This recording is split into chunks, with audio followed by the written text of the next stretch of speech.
ইয়াহুদি নাসারা বা কোনো অমুসলিম যদি আপনাকে সালাম দেয় তাহলে আপনি উত্তর কিভাবে দিবেন?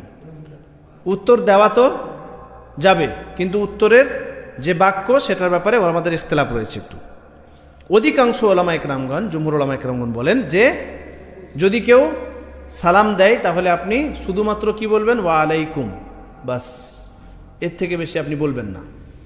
কিন্তু শেখ সালেহ উসাইমিন রহমতুল্লাহ আলাই, এভাবেই ইমাম ইবনুল কাইয়িম রহমতুল্লাহ আলাই তিনার কিতাব আহকাম আহলে যিম্মাহ, যে আল্লাহ রসুল সাল্লাল্লাহু আলাইহি ওয়াসাল্লাম তিনি যে নিষেধ করেছিলেন, পড়ে তুলবে লাস্টের দিকে, তিনি যে নিষেধ করেছিলেন কোনো ইহুদি নাসারা বা কোনো অমুসলিম সালাম দিলে আল্লাহ রসুল সাল্লাল্লাহু আলাইহি ওয়াসাল্লাম উত্তরে শুধুমাত্র ওয়া আলাইকুম সালাম বলেছিলেন।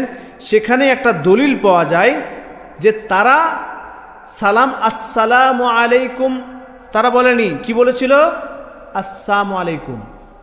আসসাম মানে হচ্ছে আল মত, আসসালাম আলাইকুম মানে আল মত আলাইকুম, তোমার উপর মৃত্যু, মানে বদদুয়া দিয়েছিলেন। সেক্ষেত্রে আল্লাহ রাসূল সাল্লাল্লাহু আলাইহি ওয়াসাল্লাম বললেন যে ওয়া আলাইকুম, মানে তুমি যেরকম বললে সেরকমই আমি উত্তর দিলাম। কিন্তু যদি কেউ খুব সুন্দরভাবে সালাম দেয়, যেরকম দেখবেন সৌদি আরবে অনেক হিন্দু আছে বা অনেক মুসলিম এলাকায় কিছু হিন্দু থাকে যারা খুব সুন্দরভাবে মুসলিমদের সাথে থাকার কারণে একদম শুদ্ধভাবে বলতে পারে, এমনকি অনেক মুসলিমের থেকেও ভালো বলে, অনেক সময় দেখবেন আসসালামু আলাইকুম একদম সাফ আলফাজে পরিষ্কারভাবে স্পষ্টভাবে বলছে, তাহলে তার উত্তর দেওয়া যাবে কি যাবে না?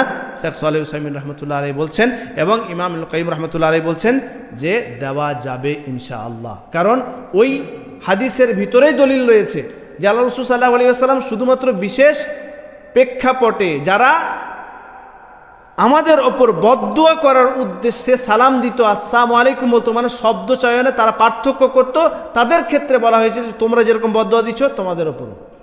কিন্তু যদি কেউ ভালোভাবে সালাম দেয় তাহলে সেই ব্যক্তির সালামের উত্তর আপনি দিতে পারবেন ইনশাআল্লাহ, জায়েজ আছে। আল্লাহু আ'লাম বিসওয়াব।